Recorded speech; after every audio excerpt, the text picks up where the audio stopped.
Good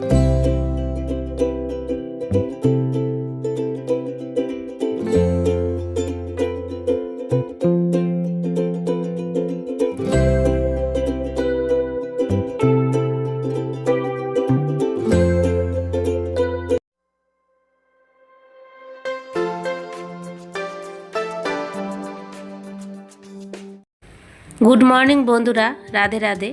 তোমরা কেমন আছো? আশা করি সকলে খুব ভালো আছো। আমিও বেশ ভালো আছি। আমি শান্তি, আর শান্তির ঘর সংসার চ্যানেলের নতুন একটি ব্লগে তোমাদের সবাইকে স্বাগতম। এখন ঘড়িতে বাজে সকাল 6টা, আর আজ হচ্ছে সোমবার। তো দেখতেই পাচ্ছ, এখান থেকেই ব্লগটি আমি আজকে শুরু করেছি। আর সকালবেলায় আমি উঠে যা যা কাজ, বাসি কাজ ছিল সব কিন্তু সেরে তারপরে এই কাজটা আজকে ধরেছি। কারণ অনেক দিন ধরেই ভাবছিলাম যে তুড়িগুলো একটু ধুয়ে নিব, যেহেতু তেল পিষে করে আনতে হবে, তেল লাগবে। আর আজকে যেহেতু সোমবার, তো রান্না বান্না করতে হবে। ছেলে মেয়ে স্কুলে যাবে, মেয়ের তো বন্ধ আছে, ছেলে স্কুলে যাবে। তো তার জন্য এই যে শিঙি মাছ এর আগের দিনে কেটে রেখেছিলাম, তো ডিপ ফ্রিজে ছিল, তো অনেকটাই বরফ জমে গেছে। তো কিছুটা জল দিয়ে কিছুক্ষণ রাখলাম, তারপরে ঠান্ডা হলে ভেজে নিব।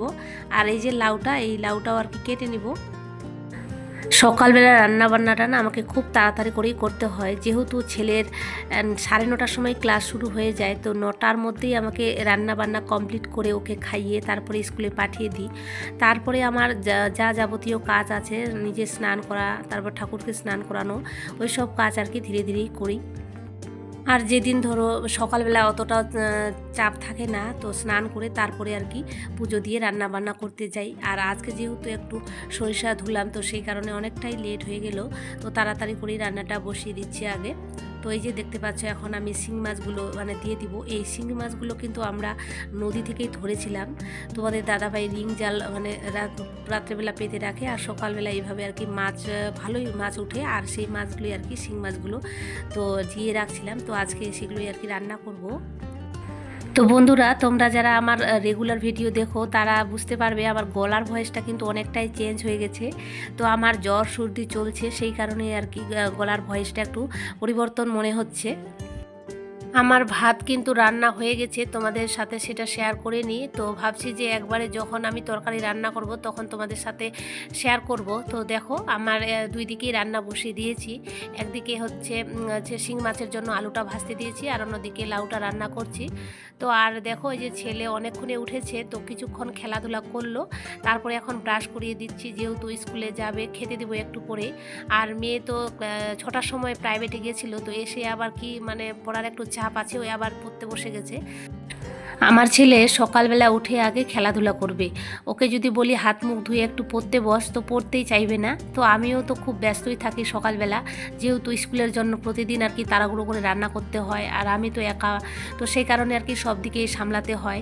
আর রাত্রেবেলা যেহেতু হোমওয়ার্ক থাকে, সব কিছু কুড়িয়ে রেখে দিই। আর যেহেতু ওই স্কুলে যাবে একটু পরেই, তো সকালবেলাটা সেভাবে সেরকম পড়ার চাপ দিই না। তো যতটা সময় পাবে ওই একটু কিছুক্ষণ খেলাধুলা করে তারপর ওকে আবার হাত মুখ ধুইয়ে খাইয়ে দিয়ে, আর কোনো দিন আবার সকালবেলা স্নান করাই, কোনো দিন আবার স্নান করাই না। আর এসে স্নান করে আর বাচ্চা মানুষের মন তো বুঝতেই পারছো, কখনো নিজে থেকে বলবে মা আজকে আমি এখন স্নান করব, আর কখনো জিদ ধরবে যে না আজকে করবই না। তো আমি সেরকমভাবে চাপ দিই না, যেরকম ওই করতে চায় তো সেভাবেই করতে দিই। তো সেই কারণেই ওদের মতো করেই চলি। আর যেহেতু বাচ্চাদের সঙ্গে থাকতে হয়, তো ওদের মতো করেই চলতে হয়, তাহলে শান্তভাবেই থাকে সারাটা দিন। তারপরে দেখো, কথা বলতে বলতে আমার কিন্তু লাউয়ের তরকারিটা নামিয়ে দিয়েছি, হয়ে গেছে। আর এই যে এখন দিয়ে দিচ্ছি ঝোলের জন্য। তো এই জলটাতে না আমি একটু হালকা করে আতপ চালের যে গুঁড়ো হয়, তো সেই গুঁড়োটা গুলে রেখেছি জলে। তো সেটা দিলে না ঝোলটা একটু অনেকটাই গাঢ় হয় তো হালকা করে দিয়েছি, বেশি দেইনি। আর এদিকে পাঁপড় দিয়েছি ভাজতে, যেহেতু ছেলে খুব পাঁপড় পছন্দ করে। তো স্কুলে যদি যায়, তাড়াহুড়ো করে রান্না বান্নাতে পাঁপড় থাকে, ওই খাইয়ে দিলে খুব আরামসেই খেয়ে নেয়। তো সেই কারণে পাঁপড়টা আমার মাঝের মধ্যেই রেগুলার হয়। আর এই পাঁপড়টা আমি বাড়িতেই করে রেখেছি, বয়মের মধ্যে ঢুকিয়ে রেখেছি, আর ওইখান থেকে অল্প অল্প করে ভেজে দিই। আর তোমরা যে দেখতে পেলে আতপ চালের গুঁড়োটা যে মেশাইছি, সেটা কিন্তু অনেক দিন আগেই আমি গুঁড়ো করে শুকিয়ে বয়ামের ভরে রেখেছি। আর যেদিন মনে হয় যে ঝোলের জন্য একটু হালকা করে মেশাতে হবে, তো সেই দিন মেশাই, আর প্রতিদিন মেশাই না। আর এই পাঁপড়গুলো কিন্তু আমি খুব সামান্য তেলেই ভেজে নিচ্ছি, যেই জন্য আর কি মানে অনেকটাই সময় লাগছে। আর বেশি তেলে মানে ডুবো তেলে তো খাওয়া ভালো না স্বাস্থ্যের পক্ষে, সেই কারণে আর কি হালকা তেলেই আমি ভেজে নিচ্ছি। তো দেখো এক এক করে আমার পাঁপড় ভাজা কমপ্লিট, আর বেশি ভাজবো না, আর যখন আবার যদি প্রয়োজন হয় তো আবার ভেজে নিব। তারপরে দেখো এই যে আমার রান্না কমপ্লিট, ভাত আর এইদিকে হচ্ছে ঝোলটা রান্না করেছি, শিং মাছ আলু দিয়ে ঝোল, খুব সুন্দর ঝোলটা হয়েছিল। আর এইদিকে পাঁপড় আর এইদিকে লাউয়ের তরকারিটা। তারপর ছেলেকে ভাত বেড়ে দিচ্ছি, ওকে খাইয়ে তারপরে স্কুলে পাঠিয়ে দিব। তারপরে কি কান্না টানা হয়েছিল, যখন ওই স্কুলে যাবে তখন কিছুতেই গাড়িতে উঠবে না, সেই কান্না। তো আর যদিও এর দুদিন আগে ওর কিন্তু হালকা সর্দি জ্বর ছিল, সেই কারণে আর কি ওর শরীরটা একটু ভালো লাগছিল না, সেই কারণে যেতেই চাচ্ছে না। তো আমি আবার জোর করলাম না, তো আমি বলছি থাক তাহলে যেতে হবে না। তো স্কুল আবার ওই দিন গেলই না, গাড়িতে না সরি মোটর সাইকেলে, যেহেতু আমরা গাড়িতে এখনও দিইনি। ওর বাবা কখনো যায়, ওর কাকু কখনো যায়, তো দুজনে আর কি যায়। তো তারপরে আমি বলছি যেহেতু তোরা স্কুলে যাসনি তাহলে বাড়িতেই পড়াশোনা কর।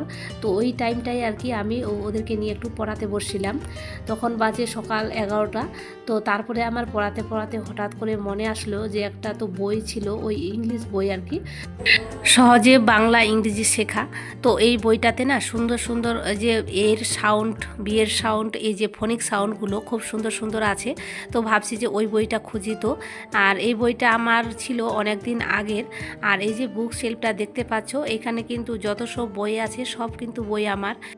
আর এখানে কিন্তু বিয়ের 3টা ইয়ারেরই বই আছে, পার্ট 1, পার্ট 2, পার্ট 3। আগে কিন্তু 3টা ইয়ারে আর কি মানে বিয়েটা কমপ্লিট হতো, এখন তো 4টা সেমিস্টার হয়েছে নাকি জানি না।